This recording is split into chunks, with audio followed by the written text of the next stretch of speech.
नमस्कार दोस्तों, स्वागत है आपका हमारे छोटे से YouTube चैनल पर। तो दोस्तों, आगे बढ़ने से पहले एक छोटी सी गुजारिश। अगर आपको हमारा काम पसंद आता है तो चैनल को सब्सक्राइब करना और वीडियो को लाइक करना बिल्कुल ना भूलें। और हाँ, इस पूरे सेशन के नोट्स आपको हमारे टेलीग्राम चैनल पर मिल जाएंगे, जिसका लिंक नीचे डिस्क्रिप्शन में है। चलिए, आज हम गोता लगाते हैं 19 से 25 जनवरी 2026 के सप्ताह की सबसे जरूरी खबरों की गहराइयों में। यहाँ हमारा मकसद सिर्फ हेडलाइंस पढ़ना नहीं है, बल्कि हर घटना के पीछे की कहानी, उसके असर और हमारे लिए उसके क्या मायने हैं, इसे अच्छी तरह से समझना है। तो आज हम किन किन मुद्दों पर बात करने वाले हैं? देखिए, हमने इसे 6 हिस्सों में बांटा है। हम अवार्ड्स और कुछ खास शख्सियतों से शुरू करेंगे, फिर देश की पॉलिसी और पर्यावरण से जुड़े अपडेट्स देखेंगे। इसके बाद साइंस और डिफेंस की दुनिया में क्या चल रहा है वो जानेंगे, फिर खेल की बड़ी खबरें, ग्लोबल रिपोर्ट्स में भारत कहाँ है ये समझेंगे, और आखिर में दुनिया भर के अहम मामलों और कल्चर पर एक नज़र डालेंगे। तो शुरुआत करते हैं हमारे पहले सेगमेंट से, पुरस्कार और प्रमुख व्यक्तित्व। देखिए, ये सम्मान सिर्फ एक इनाम नहीं होते, बल्कि ये उन लोगों और उनके कामों को एक पहचान देते हैं जो हमारे दुनिया को बेहतर बनाने में लगे हैं। सबसे पहले बात करते हैं एक बहुत ही प्रतिष्ठित सम्मान, इंदिरा गांधी शांति पुरस्कार की। 2025 के लिए ये अवार्ड ग्रासा मार्शेल को दिया जा रहा है। वो मोज़ाम्बिक की एक जबरदस्त मानवाधिकार कार्यकर्ता हैं और अपने देश की पहली शिक्षा मंत्री भी रह चुकी हैं। उनका पूरा जीवन महिलाओं और बच्चों के अधिकारों के लिए समर्पित रहा है। वैसे 2024 में ये पुरस्कार चिली की पहली महिला राष्ट्रपति मिशेल बचलेट को मिला था। अब एक ऐसे अवार्ड की बात करते हैं जो मुश्किल हालात में हिम्मत और सेवा को सलाम करता है। सुभाष चंद्र बोस आपदा प्रबंधन पुरस्कार 2026 इंस्टीट्यूशनल कैटेगरी में ये सम्मान Sikkim state disaster management authority को गया है, और इंडिविजुअल कैटेगरी में ये लेफ्टिनेंट कर्नल सीता अशोक शिल्के को दिया गया है। याद होगा, 2024 में केरल की वायनाड बाढ़ के दौरान उन्होंने अपनी जान की परवाह किए बिना सैकड़ों लोगों को बचाया था।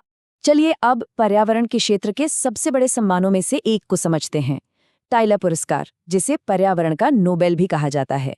2026 की विजेता हैं अमेरिकन बायोलॉजिस्ट टोबी कियर्स। अब उन्हें ये अवार्ड मिला क्यों है? उनकी रिसर्च कमाल की है।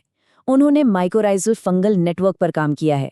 आसान भाषा में कहें तो उन्होंने ये पता लगाया है कि जमीन के नीचे पौधों और फंगस का एक पूरा कम्युनिकेशन नेटवर्क, एक तरह का अंडरग्राउंड इंटरनेट काम करता है, जो पूरे इकोसिस्टम को जिंदा रखने के लिए बेहद जरूरी है। भारत में भाषाओं की कितनी विविधता है, इसी का जश्न मनाने के लिए तमिलनाडु सरकार ने एक बहुत ही शानदार पहल की है, तमिली इलक्क्या विरुधु पुरस्कार। ये अवार्ड खास तौर पर उन साहित्यकारों को सम्मानित करने के लिए है जो गैर हिंदी भाषाओं में लिखते हैं। ये सिर्फ एक पुरस्कार नहीं, बल्कि भारत की अलग अलग साहित्यिक परंपराओं को सहेजने और बढ़ावा देने की एक बहुत बड़ी कोशिश है। चलिए, अवार्ड्स की दुनिया से अब आगे बढ़ते हैं और नज़र डालते हैं हमारे दूसरे सेगमेंट पर, राष्ट्रीय नीति और पर्यावरण।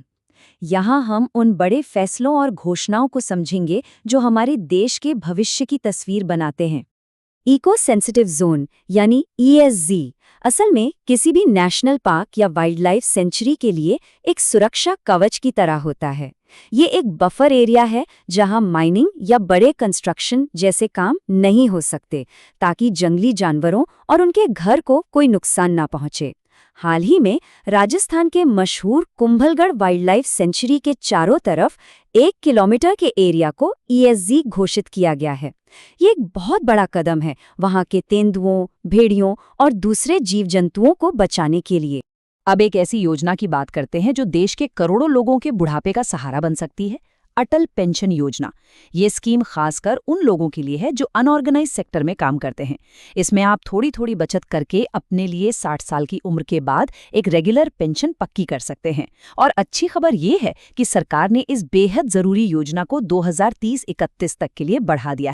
भारत के अंतरिक्ष सपनों को एक नई उड़ान मिलने वाली है दोस्तों।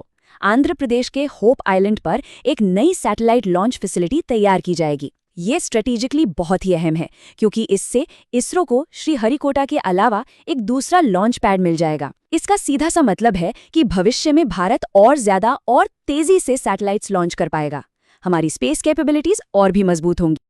और अब हम आ गए हैं एक बहुत ही दिलचस्प सेक्शन में, विज्ञान, तकनीक और रक्षा।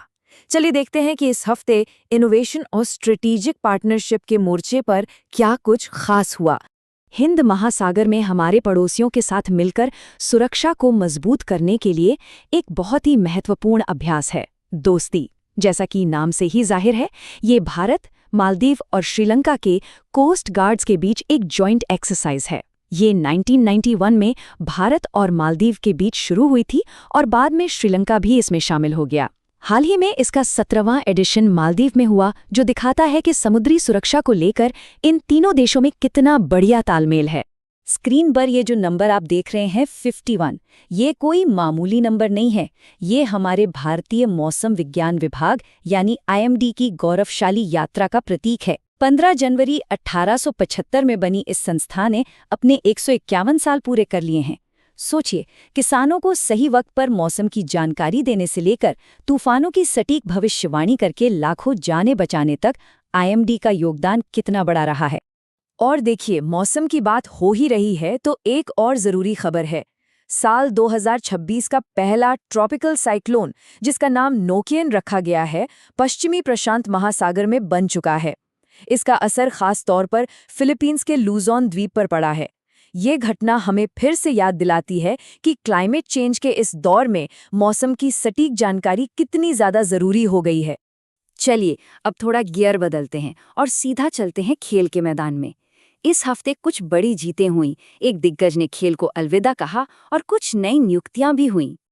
भारतीय बैडमिंटन के लिए ये हफ्ता थोड़ा इमोशनल रहा। एक युग का अंत हुआ है। साइना नेहवाल ने अपने शानदार करियर को अलविदा कह दिया है। वो सिर्फ एक खिलाड़ी नहीं थी, वो एक प्रेरणा थी। 2012 में ओलंपिक ब्रॉन्ज मेडल जीतकर उन्होंने भारत में बैडमिंटन की दुनिया में एक क्रांति ला दी थी। उनका जज्बा और उनकी जीतें हमेशा याद रखी जाएंगी। घरेलू क्रिकेट में भी काफी एक्शन देखने को मिला। विजय हजारे ट्रॉफी 2025-26 का खिताब विदर्भ ने जीत लिया है। बेंगलुरु में हुए एक रोमांचक फाइनल में उन्होंने सौराष्ट्र को हराया। इस टूर्नामेंट में अथर्व तायडे और अमन मोकाडे जैसे युवा खिलाड़ियों ने जो प्रदर्शन किया, वो भारतीय क्रिकेट के सुनहरे भविष्य की तरफ इशारा करता है। खेल के मैदान के अलावा पर्दे के पीछे भी कुछ अहम नियुक्तियां हुई। भारत के पहले Olympic boxing medalist Vijender Singh अब एशियन बॉक्सिंग काउंसिल के सदस्य के तौर पर काम करेंगे। वहीं भारतीय महिला फुटबॉल टीम को एक नई हेड कोच मिली है, अमेलिया वॉलवर्डे। और चेस की दुनिया से खबर है कि दिल्ली के आर्यन वार्ष्णेय भारत के 92वें ग्रैंड मास्टर बन गए हैं। अब आते हैं हमारे 5वें खंड पर। ये वो सेक्शन है जहां हम देखते हैं कि दुनिया की नज़रों में भारत कहाँ खड़ा है। ये ग्लोबल रिपोर्ट्स एक तरह से आईना होती हैं, जो हमें बताती हैं कि अलग-अलग मामलों में हमारी परफॉर्मेंस कैसी है। रिस्पॉन्सिबल नेशंस इंडेक्स 2026, ये इंडेक्स ये मापता है कि कोई देश दुनिया की भलाई के लिए कितना पॉजिटिव काम कर रहा है। और ये देखना वाकई बहुत अच्छा लगता है कि 154 देशों की लिस्ट में भारत को 16वीं रैंक मिली है। ये दिखाता है कि दुनिया में शांति, पर्यावरण और विकास में भारत का योगदान लगातार बढ़ रहा है। अगर हम अपने देश के शहरों की सुरक्षा की बात करें तो नमयूज सेफ्टी इंडेक्स 2026 के हिसाब से बेंगलोर भारत का सबसे सुरक्षित शहर है, जिसकी ग्लोबल रैंकिंग 46 है। उसके बाद अहमदाबाद और फिर जयपुर का नंबर आता है। ये इंडेक्स लोगों के अपने अनुभवों पर आधारित होता है, तो ये दिखाता है कि इन शहरों में लोग ज्यादा सुरक्षित महसूस करते हैं। अब बात करते हैं ब्रांड्स की, वो नाम जिनकी अपनी एक पहचान है, एक वैल्यू है। ब्रांड फाइनेंस ग्लोबल 500 रिपोर्ट के मुताबिक एप्पल दुनिया का सबसे कीमती ब्रांड बना हुआ है। भारत की तरफ से देखें तो टाटा समूह सबसे आगे है, 61वीं ग्लोबल रैंक के साथ।